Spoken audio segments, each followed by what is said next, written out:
तो मैं social media पर बिहार बंद का जो आह्वान था उसे देखकर सरप्राइज्ड हुआ। मैंने सोचा कि बिहार बंद होगा, शायद बिहार को अच्छे रोज़गार की ज़रूरत है इसलिए होगा। मैंने सोचा कि बिहार को शायद अच्छी शिक्षा नीति की ज़रूरत है इसलिए उन्होंने बंद किया। मैंने सोचा कि शायद बिहार को अच्छे हॉस्पिटलों की ज़रूरत थी इसलिए। मैंने सोचा कि बिहार में आए दिन कोई ना कोई ब्रिज जो था वो कोलैप्स हो रहा था, तो ऐसे ब्रिजों की जो है दुर्घटना ना हो उसके लिए बिहार बंद किया होगा। जब मैंने थोड़ी सी रिसर्च की तब मुझे पता चला कि बिहार बंद हुआ है दरभंगा में की गई पीएम मोदी जी पर अभद्र टिप्पणी के कारण हुआ है। बिहार बंद कर कौन रहा, मैंने इसकी जानकारी पता किया कि बिहार बंद किसकी आह्वान पर हुआ है, तो मुझे पता चला कि एनडीए गवर्नमेंट जो थी उसके आह्वान पर हुआ। अब मैंने सोचा कि बिहार में शायद किसी अदर पार्टी की सरकार होगी, तो ये लोग सरकार से मांग कर रहे हैं कि जो दोषी हैं उन पर कार्रवाई हो।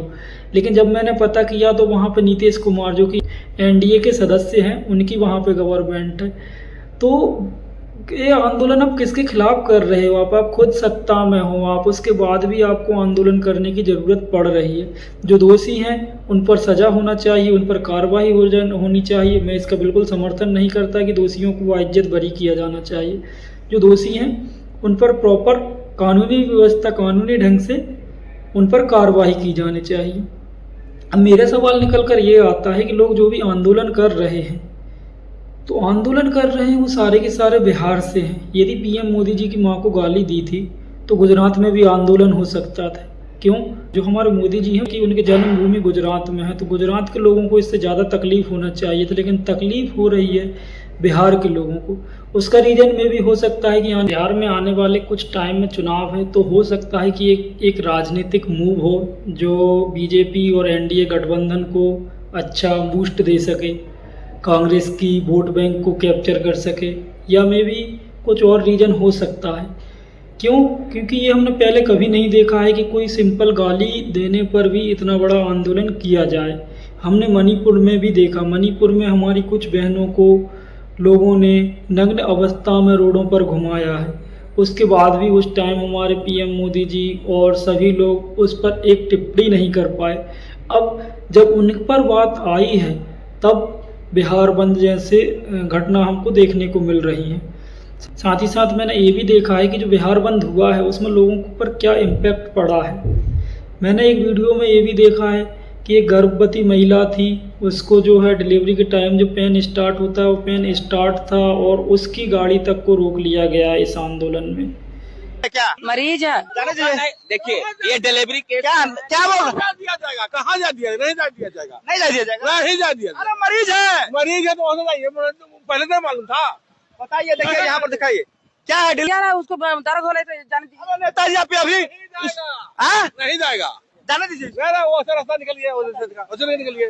ऐसे में क्यों रोक लिया गया? क्योंकि बिहार बंद था, भले ही उस लेडी की जान चली जाए। मैंने देखा कि कई जाते जो बीजेपी के कार्यकर्ता थे, वो लोग क्या है कि जिस चीज़ का प्रोटेस्ट कर रहे हैं, जिस चीज़ के लिए बिहार बंद कर रहे हैं उसी और बढ़ावा दे रहे हैं। मैंने देखा है कुछ राजनीतिक कार्यकर्ताओं को जो बहुत भर भर के गाली बक रहे हैं।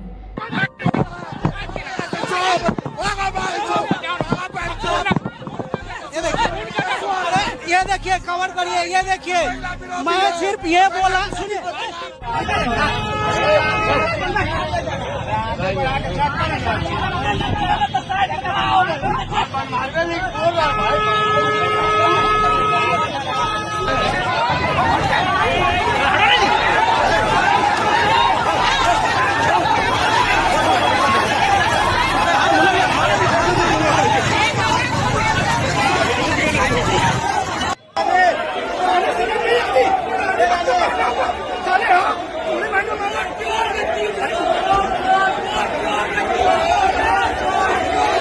ये मुद्दा उठा था एक गाली से, लेकिन उस गाली को दबाने की जगह उस गाली को और प्रमोट कर रहे हैं। कहीं कोई न्यूज़ रिपोर्टर को गाली दे रहा है तो कहीं कोई उल्टा राहुल गांधी जी को ही गाली दे रहा है। तो क्या किसी और की माँ नहीं है? सिर्फ हमारे जो बड़े बड़े नेता हैं उनकी माँ ही मायने रखती है। हमारे मोदी जी हैं, उनकी माँ की ही रिस्पेक्ट करना चाहिए, बाकी लेडी की रिस्पेक्ट करना ज़रूरी नहीं है क्या? मेरा ये सवाल है आप सबसे। आपकी इसके बारे में क्या राय है? अपनी राय कमेंट बॉक्स में ज़रूर दें।